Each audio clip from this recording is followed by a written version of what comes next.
अस्सलाम वालेकुम नाज़रीन, खबर की असल खबर के साथ समीर कुरैशी आपकी खिदमत में हाजिर है।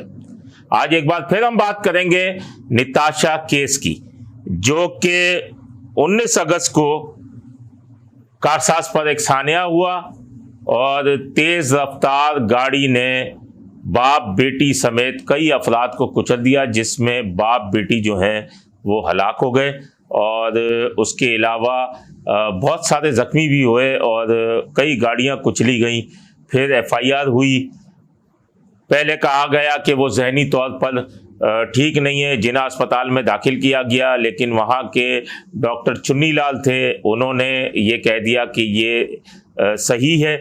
उसके बाद उसकी कुछ मेडिकल रिपोर्ट्स जो थी वो ताख़ीर का शिकार हो गई और आईजी सिंध फिर गुलाम नबी मेमन मैदान में कूदे कि इस केस को हाई प्रोफाइल केस की तरह लिया जाए।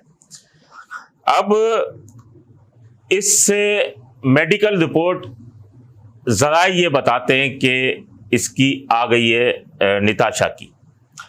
अब निताशा की मेडिकल रिपोर्ट बड़ी खुफिया रखी गई है, वो अदालत में पेश की जाएगी, लेकिन हमारे ज़रा ये बताते हैं कि director laboratories and chemical examiner government of Sindh के जो हैं, उन्होंने पुलिस हादसे की जिम्मेदार निताशा दानिश का जो मेडिकल रिपोर्ट दी है कि मेडिकल के लिए उसके खून और यूरिन के नमूने लिए गए थे। खून बिल्कुल सही आया है, ब्लड टेस्ट में कुछ भी नहीं है, लेकिन जो यूरिन के नमूने लिए गए थे उसमें एम्फेटामिन, जिसको मेथाफेटामिन कहते हैं या आप सही मानों में आइस कह लें, तो आइस के कुछ जो है उसके नमूने जो हैं वो सामने आए हैं और मौलिक नशा जो आइस का पता चला है इस बारे में।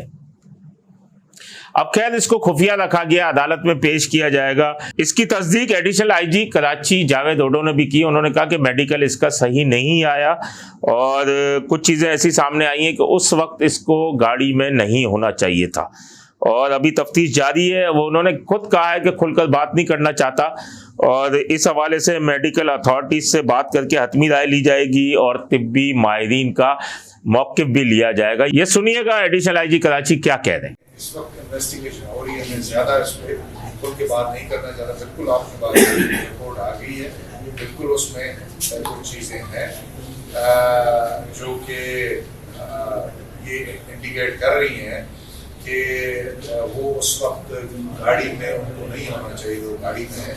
लेकिन इसके बारे में डेफिनेट ओपिनियन मैं तभी बनाऊंगा जब हम मेडिकल अथॉरिटी से भी मशवरा कर लें, उनका एक्सपर्ट ओपिनियन भी ले लें और प्लस उसके साथ ही, लेकिन ये आपकी बात सही है कि रिपोर्ट। अब ये जो कहानी एक नई शुरू हुई है, ये नई कहानी जो शुरू हुई है, इसमें ये केस कमजोर पड़ जाएगा। पुलिस की जबान में इसको कहते हैं कि केस में डेंट पड़ गया। अगर ये लड़की नशे में साबित होती है तो इसका कानून में मुआवजा नहीं हो सकता। इस पर सिर्फ 11A इम्तनाए मुंशियात का केस बनेगा और ये इतना बड़ा जो हुआ है क्योंकि नशे की हालत में जो फेल किया जाए उसका मुआवजा नहीं हो सकता, क्योंकि नशा मर्जी के बगैर अगर किसी को पिलाया जाए तो वो जुर्म तस्वुर नहीं किया जाता, उस लेवल पर नहीं किया जाता, ये कानून कहता है। तो हो सकता है कि इस लड़की को किसी ने नशा पिला के उसको मरने के लिए गाड़ी में बिठाया हो कि ये मर जाएगी, लेकिन इससे 4 को हलाक कर दिया, तो ये जुर्म नहीं कहलाएगा। अब ये एक बहुत बड़ा पहलू सामने आया है और केस जो है वो ख़राब होने का खदशा है, क्योंकि इस केस में अब जो है वो डेंट पड़ चुका है, ये केस कमज़ोर हो चुका है। अब इससे सारा फ़ायदा निताशा का वकील भी उठाएगा। एक तो और चीज़ है कि अगर उसके, मैंने आपको पहले भी प्रोग्राम में बताया था कि अगर उनके घर वाले जो उसके लवाहिकीन हैं वो अगर दियत ले लेते हैं तो केस वैसे ही ख़त्म हो जाएगा। नहीं तो अगर इसके ऊपर ये नशे में साबित हो गई और नशे में साबित होने के बाद इस पर ये नशे का मुकदमा भी दर्ज होगा, उसके बाद भी केस कमज़ोर हो चुका है। अगर ये नशे में साबित हुई तो केस कमज़ोर हो जाएगा और इस केस में अब पुलिस की ज़बान में डेंट पड़ चुका है, तो बआसानी इसकी ज़मानत हो जाएगी। क्योंकि अगर नशे में है तो ये हमारा कानून कहता है, चाहे हम 50 आदमी कुचल दें, लेकिन हमारा कानून कहता है कि इसके खिलाफ कोई कार्रवाई नहीं हो सकती और छोटे मोटे केसेस इस पे दर्ज हो जाएंगे।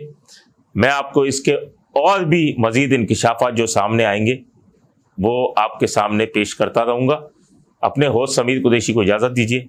अल्लाह निगहबान। Z110 न्यूज़, खबर की असल खबर।